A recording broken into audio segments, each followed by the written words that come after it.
আসসালামু আলাইকুম। নিশ্চয়ই সবাই ভালো আছেন। আপনাদের সাথে কথা বলতে ভালো লাগে।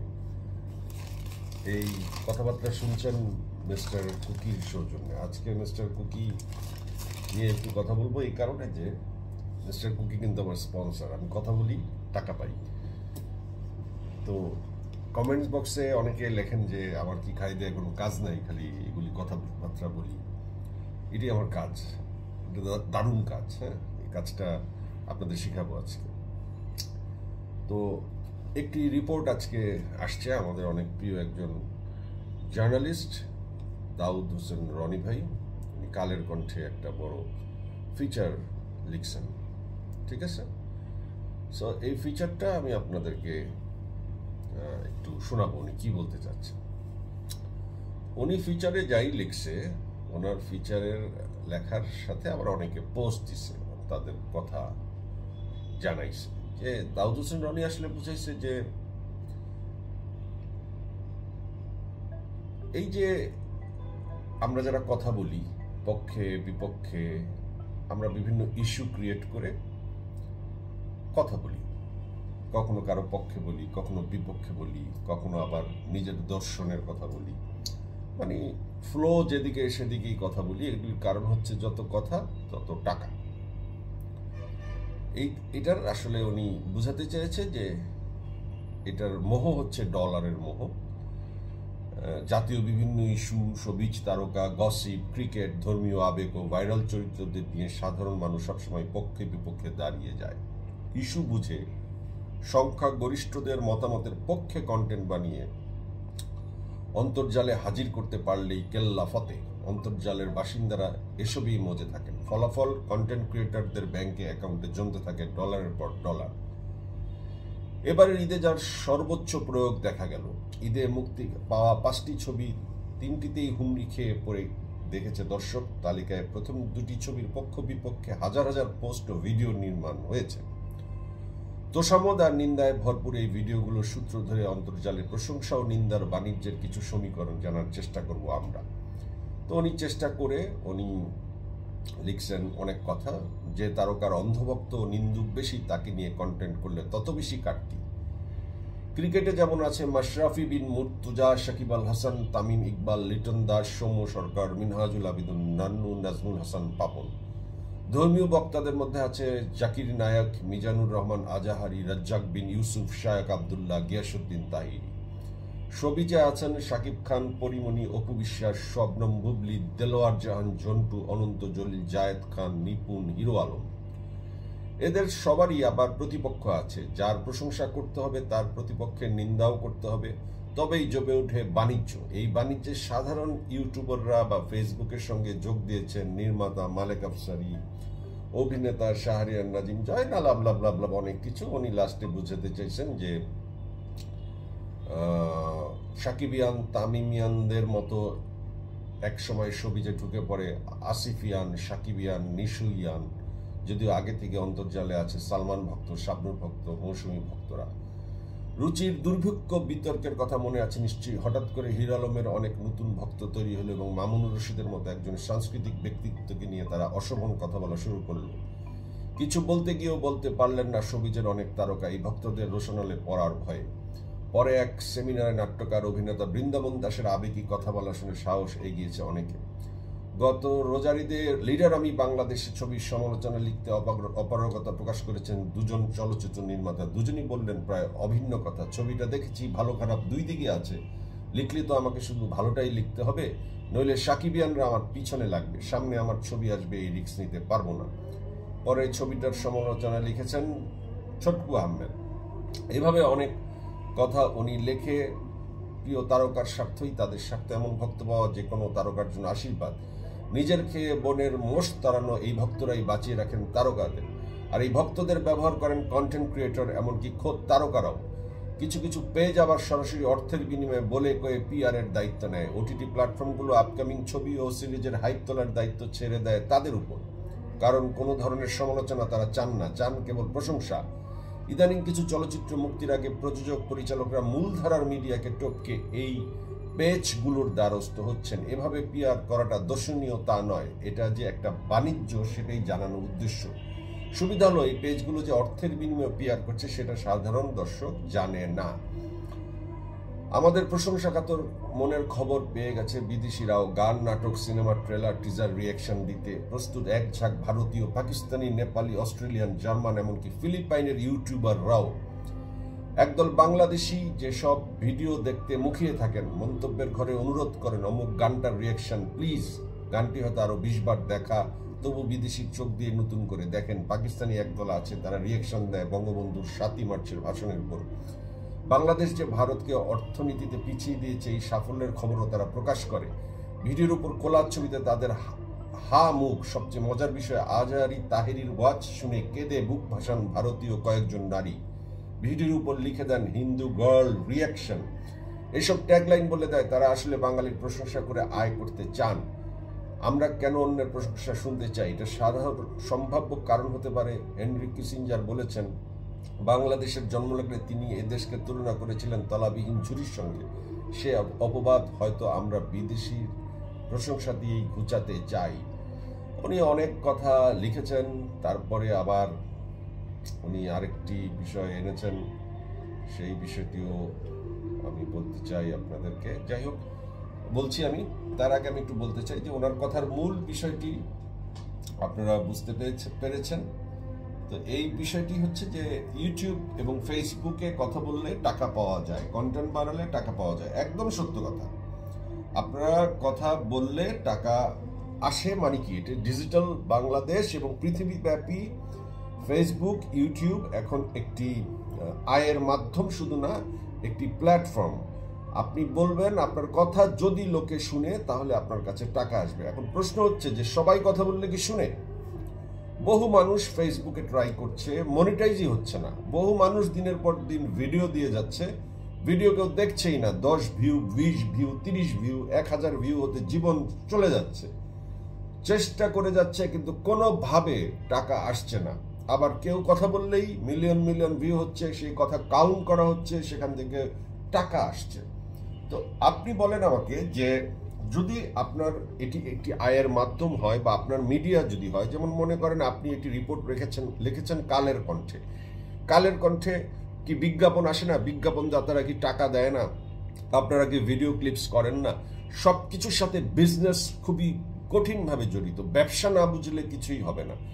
সিনেমা বানালো শাকিব খানকে নিয়ে প্রিয়তমা। শাকিব খান কি প্রিয়তমায় রেমুনারেশন নেয় নাই, টাকা নেয় নাই? সেই টাকা কি সে সাকিবিয়ানদের মধ্যে বিলাই দিছে? শাকিব খানকে নিয়ে যে প্রিয়তমা সুপার ডুপার হিট হইল, সেই টাকা কি প্রযোজক সাকিবিয়ানদের বা ভক্তদের মাঝে বিলাই দিচ্ছে? যারা সিনেমা হলে গিয়ে সিনেমা দেখছে তারা কি বিনা পয়সায় দেখছে? তারা টাকা খরচ করে দেখছে, এবং যেই টাকা খরচ করে ছবি বানানো হয়েছে তার 4 গুণ 5 গুণ টাকা অলরেডি উঠে গেছে। তার মানে তারা আরো ব্যবসা করছে। ব্যবসার জন্য ছবি বানানো হচ্ছে, কাউকে কোনো কিছু জ্ঞান দেবার জন্য, শিক্ষা দেবার জন্য না। আপনি ছবি দেখতে যাচ্ছেন, আপনিও ব্যবসা করছেন, কারণ আপনি এই ছবি দেখার বিনিময়ে আপনি বিনোদন নিচ্ছেন, আনন্দ নিচ্ছেন, কিংবা আপনার জীবনের দর্শন পাল্টাচ্ছেন। একইভাবে সুরঙ্গে আফরান নিশো কি টাকা নেয়নি? সুরঙ্গের প্রযোজক কি টাকা বিলিয়ে দিচ্ছে? সব জায়গায় ব্যবসা আছে। ব্যবসাটাকে নিশ্চিত করার জন্যই সবাই কাজ করে। এখন আসেন ইউটিউবার, ফেসবুকরা, তারা যারা কথা বলেন, তাদের কথা যদি গ্রহণযোগ্য হয়, মানুষ যদি তাদের কথা শুনে, সেই কথা শোনার ফলে যদি তার অনেক ভিউ হয় এবং সেই ভিউর বিনিময়ে যদি সে টাকা পায়, তাতে সমস্যা কি? আমি বলবো সমস্ত যারা সিনেমা প্রেমী, যারা ভক্ত বা যে যেখানে এক্সপার্ট, তারা তাদের জায়গায় যদি ভিডিওর মাধ্যমে কথা বলে বলে নিজের গ্রহণযোগ্যতা বাড়াতে পারে, সেক্ষেত্রে কিন্তু তার ইনকাম সোর্স, কর্মসংস্থান তৈরি হবে, এবং সেটি তার নিজের কর্মসংস্থান, সেটি দোষের কিছু না। কাউকে ছোট করে কথা বললে সেইটা আসলে কোনোদিনই সুফল বয়ে আনবে না। আপনি একজন ইউটিউবারকে কখনোই ছোট করতে পারেন না, কারণ ইউটিউবাররা পৃথিবীব্যাপী এখন কোটি কোটি টাকা কামাচ্ছে, কারণ কোটি কোটি টাকা কামানোর মতো কন্টেন্ট তারা বানাচ্ছে। সেই কন্টেন্ট দর্শক দেখছে এবং দেখার ফলে তাদের কাছে টাকা আসছে। যেমন আমি লন্ডনের একটা দম্পতিকে চিনি, আমি আপনাদের একটু দেখাতে চাচ্ছি, আপনারা একটু দেখেন। এই দম্পতি, ওনারা লন্ডনে থাকেন এবং ওনারা অনেকজন ভাই বোন আছেন। হ্যাঁ, অনেক ভাই বোন মিলে ওনারা লন্ডনে সবাই থাকেন।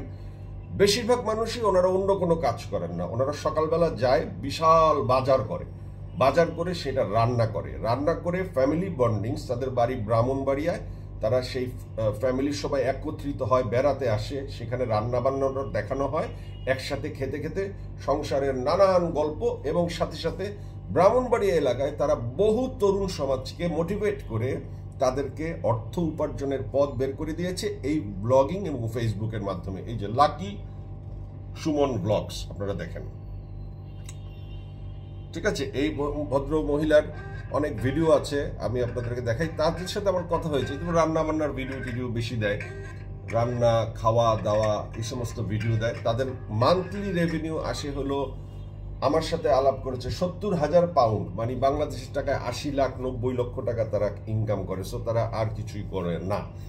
তো এই বিষয়টিকে আমি অত্যন্ত পজিটিভভাবে দেখি। It is a business, but এই বিজনেসটা এখন খুবই প্রশংসিত, এবং আমাদের দেশে তো ডিজিটাল বাংলাদেশকে খুব বেশি প্রমোট করা হয়েছে এবং ইন্সপায়ার্ড করা হয়েছে। তো তরুণরা যদি এই কাজ করে, সেক্ষেত্রে তরুণরা যদি অর্থ উপার্জন করে, এটিকে আমি অত্যন্ত পজিটিভ সাইড হিসেবে ধরি। যেমন আপনি আমার সম্পর্কে আপনাদের একটু বলি, যে আপনারা অনেকে কমেন্টে লেখেন যে আমি কথা বলছি, খেয়ে দেয়ে কাজ নাই। আমি কথা বলছি আমার ভালোবাসা চলচ্চিত্র নিয়ে, কারণ আমি নিজে একজন অভিনেতা, আমার মামা ছিলেন চলচ্চিত্র পরিচালক, আমি নিজেও একজন চলচ্চিত্র পরিচালক, আমি গল্পকার, আমি অনেক গল্প লিখেছি, অনেক অভিনয় করেছি। চলচ্চিত্রের প্রতি সমস্ত কাজের বাইরে আমার রয়েছে একটা বিশদ ভালোবাসা, এবং চলচ্চিত্র মানুষগুলোর সাথে আমার সম্পর্ক রয়েছে, যে কারণে আমি চলচ্চিত্র নিয়ে আমার দর্শনের কথা বলি।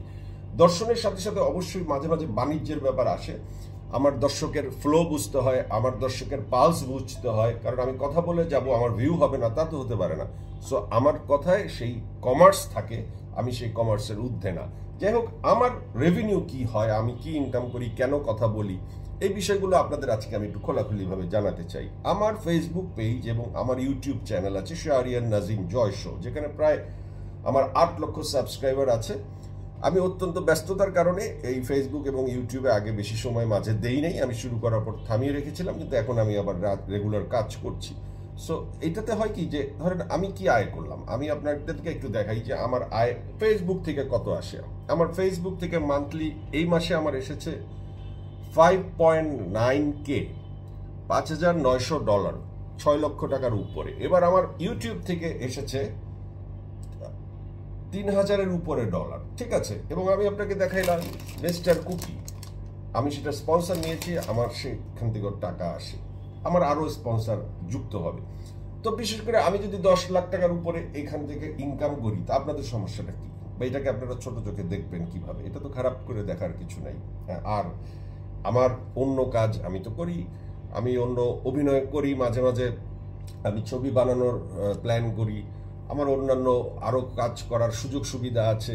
আমি বেকার থাকতে পছন্দ করি না, আমি অবসর আমার কাছে ভালো লাগে না। আমি পড়াশোনা করি, লেখালেখি করি, গবেষণা করি। হ্যাঁ, আমার আরও ভালো কাজ করা উচিত, আমার অভিনয় করা উচিত। আমি অভিনয়ে নিজেকে প্রমাণ করেছি। সেকেন্ড ইনিংসে আপনারা আমার গুটি দেখেছেন, 7 নম্বর ফ্লোর দেখেছেন। আমি এই বছর কাজ করছি, আবার রায়হান রাফির সাথে আমার ওটিটি শুরু হচ্ছে খুব শীঘ্রই। আবার এই যে চুল বড় দেখছেন, চুল কাটতে পারছি না, কারণ মোস্তফা সরোয়ার ফারুকী ভাই আমাকে ফোন দিয়ে বলেছে চুল না কাটতে, একটি কাজ নিয়ে উনি আমার সাথে বসবেন, চুল না কাটতে বলেছেন, এই জন্য চুল কাটছি না, চুল বড় হয়ে গেছে, ঠিক আছে? সো কাজ আমি করব, অভিনয় আমি করব, এবং অভিনয় যখন আমি করব আমি চেষ্টা করব আমার বেস্ট এফোর্ট দিতে। তবে আমি বুঝতে পারছি যে এর বাইরেও আমার যা প্রতিভা আছে, সেই প্রতিভায় আমাকে আর একটু সময় দেওয়া উচিত। কিন্তু এখানে যে আমি কাজ করছি, এবং সেই কাজটা যে কোনো অংশে ছোট না, কোনো অংশে খারাপ না, অর্থের পরিমাণ দিয়ে আপনাদের বুঝিয়ে দিলাম, কারণ অর্থ দিয়ে না বুঝলে আপনারা গুরুত্ব দেবেন না। তো সবাই যারা কাজ করছে তারা অর্থের বিনিময়ে কাজ করছে, অর্থ আসছে। আর একটা কথা বলছেন না যে পিআরের দায়িত্ব নেয়, অনেকে নিতে পারে, এটা তার রুচি। কেউ যদি কোনো কিছুর পিআর, হ্যাঁ, আপনি যদি আমার প্ল্যাটফর্মে এসে আমার প্ল্যাটফর্মকে আপনি আপনার পক্ষে কথা বলাতে চান, অবশ্যই সেটার পিআরের দায়িত্ব আমি নিতে পারি, এবং আমার মতো অনেকেই নিতে পারে। যার ইচ্ছা, যে পারবে, সে অবশ্যই সেটা টাকার বিনিময়ে নেবে, কিন্তু সেটা হচ্ছে তার ব্যক্তিগত ইচ্ছা। কিন্তু আমার ব্যক্তিগত পেজের যে রেভিনিউ এবং আমি যে স্পন্সর নিয়ে কাজ করি, তাতে আমার প্রয়োজন হয় না, এবং আমার ভবিষ্যতে আমি সেটা করবো কিনা সেটা ভাববো। আমার অনেকগুলো কাজ আছে, তার ভিতরে এই ফেসবুক এবং ইউটিউবিং একটি কাজ, আপনারা জানেন। আমি খুব শীঘ্রই আবার অভিনয়ে ভালো কিছু করব, এটা আমার ইচ্ছা আছে। আর আপনাদেরকে এত ব্যাখ্যা কেন দিচ্ছি, যে আপনারা অনেক সময় কমেন্টসে খুব ছোট করে কথা লিখেন, বলেন, যেটা আসলে আমার কাছে মনে হয় যে আপনাদের একটু ভুল আছে বুঝার, যে আসলে কথাগুলোর সাথে টাকার সম্পর্ক আছে। টাকা মানে কিন্তু রোজগার, রোজগার মানে কিন্তু কর্ম।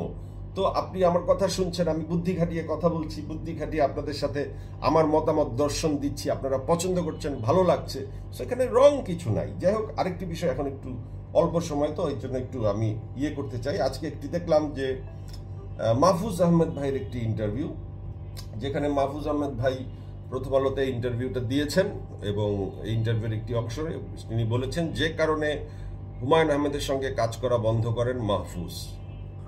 আমার আছে বলে জাহিদ যে রোলটা করেছে, নাম ধরে বলি, জাহিদ হাসান যে রোলটা করেছে, এই রোলটা নিয়ে আমার সঙ্গে কথাবার্তা সবকিছু ফাইনাল, আমি করছি। আমি অস্ট্রেলিয়া চলে গেছি আমার বউর কাছে, এসে শুনি যে আমি রোলটা করছি না, ফেরদৌস যে রোলটা করছে ওটা আমার করার কথা। আমি বলছি যে আমি করবো না। তো হুমায়ুন আহমেদ মানে উনি তো যেটা বলবেন সেটাই, আসলে তো আমাদের কাছে তো উনি ওরকম, উনি ভাবতে পারে নাই যে এই নাটা নাই, এবং এই যে না করেছে আমি আর জানি নিয়েছে আমাকে, নেওয়ার পর আমাকে জানলাম যে এরকম জাহিদ হাসান খাসি টাসি জবাই করে খাওয়াইছে, খাওয়াই বলছে যে এরকম এটা আমার স্বপ্নের ক্যারেক্টার স্যার, এটা যদি আমি না করি তাহলে এই শেষ আছে। তো বিষয়টা জাহিদ আমাকে বললে ভালো হতো, আমাকে বললে অনেক খুশি হতাম আমি, যে মাহফুজ আমি করতে চাই, তুই ওটা কর। আমি অনেক খুশি হতাম। জাহিদ এটা আমাকে বলে নাই, না বললে অন্যায় করে করেছে এটা বলছে না। হুমায়ুন আহমেদ তো আমাকে বলে নাই। ওকে, তো আপনারা একটি বিষয় বুঝলেন যে মাহফুজ ভাই কিন্তু খুব সুন্দর করে মিডিয়াতে তার প্রহেলিকাকে সাকসেসফুল করেছে, এবং সুন্দরভাবে সে কথা বলেছে, প্রতিটি কথা তার বাণী হয়ে গেছে, সে একটা মহাপুরুষ পর্যায়ে চলে গেছে, যে কিভাবে কথা বলতে হয় তাকে আমরা অনুকরণ করব, এইভাবে করে মানুষ স্টেটমেন্ট দিয়েছে, কথা শেখো মাহফুজ আহমেদের কাছ থেকে। কিন্তু শেষ বেলায় এসে তিনি যে কথাটি বললেন, এই কথাটি ওনার বলা উচিত হয়েছে। জাহিদ হাসানের মতো একজন সিনিয়র অভিনেতাকে তিনি কিভাবে হুমায়ুন স্যারের ক্যারেক্টার কান্নাকাটি করে খাসি খাওয়িয়ে পেয়েছেন তা তিনি গণমাধ্যমে বলেছেন। তাতে কি তিনি আসলে বড় হলেন, এবং জাহিদ হাসান কি তাতে খুব খুশি হবেন কথাটা শুনে? কথা বেশি বললেই আসলে ঝামেলা। তো মাহফুজ আহমেদ কিন্তু এই কথা প্রচারণায় অত্যন্ত ফার্স্ট ক্লাস ফার্স্ট পেয়েও শেষ মুহূর্তে এসে এমন একটি কথা বললেন যেটা নিয়ে আসলে উত্তেজনার তৈরি হবে, কারণ এটা প্রথম আলোর একটি নিউজ অনেক বেশি কাউন্ট হয়। আর তারপরও শুধু প্রথম আলো না, আমি একটু খোঁচা মেরে দিলাম, এই খোঁচা মারাতে আরও কাজ হবে। তো এই যে খোঁচা মারলাম, আপনারা কি সেটাকে খুব দোষের করবেন, দোষের বলবেন? বলার কিছু নেই, কারণ ঘটনা যা ঘটবে আমরা তা তুলে ধরবো, এটা তো ভাই দোষের কিছু দেখি না। মাহফুজ ভাইয়ের পক্ষে তো অনেক কথা বলছি, ওনাকে তো অনেক ভালোবাসি, কিন্তু ওনার কি এই কথা বলা ঠিক হয়েছে? প্রহেলিকা সুপার হিট, 2টি ছবি না, এই যে 3টি ছবি নিয়ে আলোচনা হয়েছে, যেই ছবির নায়ক মাহফুজ আহমেদ, উনি ছবি সুপার ডুপার হিট করে উনি এখন যে বক্তব্য দিলেন, সেই বক্তব্যটা কি খুব সুন্দর হলো, যে হুমায়ুন আহমেদ স্যার প্রয়াত, তিনি জাহিদ হাসান ভাইয়ের কান্নাকাটি এবং খাসি খেয়ে উনি চরিত্র দিয়ে দিলেন মাহফুজ আহমেদের চরিত্র। তাহলে মাহফুজ ভাই, আপনাকে আমি একটি প্রশ্ন জিজ্ঞেস করি, আপনি যে নুরুল হুদা করেছেন সিকুয়েল, একের পর এক, নুরুল হুদা একদা ভালোবেসেছিল, নুরুল হুদা লাভ লাভ লাভ লাভ, অনেক, যেটা বাংলাদেশের সবচেয়ে one of the best serial হিসেবে কাউন্ট করা হয় অরণ্য আনোয়ারের, সেই নুরুল হুদা, সেটি আসলে কে ছিল নুরুল হুদা?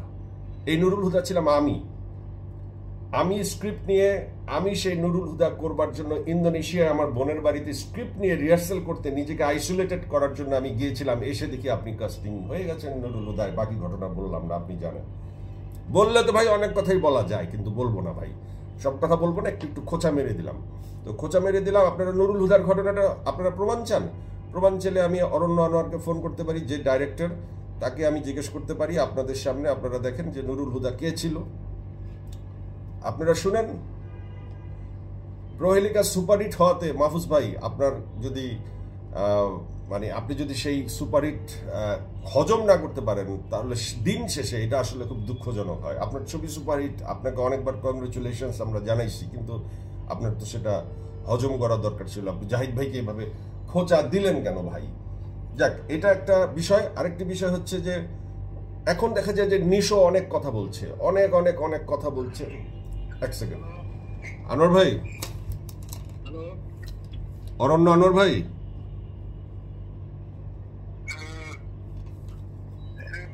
এক সেকেন্ড, আমি ওদের ভুল নম্বরে ফোন করেছি, আমি হোয়াটসঅ্যাপে ট্রাই করি।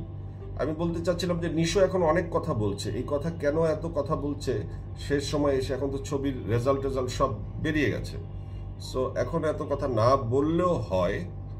তো উনি কেন এত কথা বলছে এটা আমি জানি না। এই কথাগুলোর কারণে এই দুই শিবিরে অনেক রেষারেষি চলছে এখন পর্যন্ত।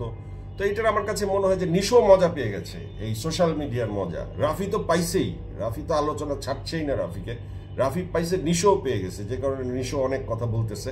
এবং এই অনেক কথা বলার কারণে আসলে আলোচনার খোরাক ইউটিউবাররা পাচ্ছে, এবং ইউটিউবাররা যত খোরাক পাবে এই ডিজিটাল মিডিয়াতে, এবং সাংবাদিকরা যারা কাজ করছে তারা অনেক বেশি কন্টেন্ট বানাতে পারবে, কন্টেন্ট মানি টাকা। সো আমি কোনো প্রবলেম দেখি না, আমি মনে করি ইট ইজ ওকে। আমি অরণ্য আনোয়ারকে পাই নাই, নুরুল হুদার প্রমাণ আমি দিতে পারি নাই, কিন্তু আমি আপনাদেরকে নুরুল হুদার বিষয়ে আমি যেই কাজটি আমার ছিল সেটি মাহফুজ ভাই কাস্টিং হয়েছিল, এবং মাহফুজ ভাই আজকে বলতেছে যে জাহিদ হাসান তার থেকে ক্যারেক্টার নিয়ে গেছে খাসি খাওয়ায়, যে কারণে কিন্তু আমি এই কথাটা তুললাম। কাজে ঘটনা সবার ক্ষেত্রেই আছে, আবেগে পড়ে অনেক কথা বলে ফেললে হবে না ভাই। তো মাহফুজ ভাই আপনি এই বিষয়ে কি সিদ্ধান্ত নেবেন এটি আপনার বিষয়, আমি আমার কথা বলে ফেললাম। Thank you very much. Aranya Anwar এখন ফোন না ধরলে 21 মিনিটের এই ভিডিও আমার এখনই শেষ করতে হবে, আপনারা দেখতে দেখতে না হলে বোর হয়ে যাবেন। Thank you very much. আমার জন্য দোয়া করবেন। আমার মনে হয় অরণ্য আনোয়ার ফোন ধরবে না, বাট আমি যা বলেছি সত্য বলেছি। Thank you very much.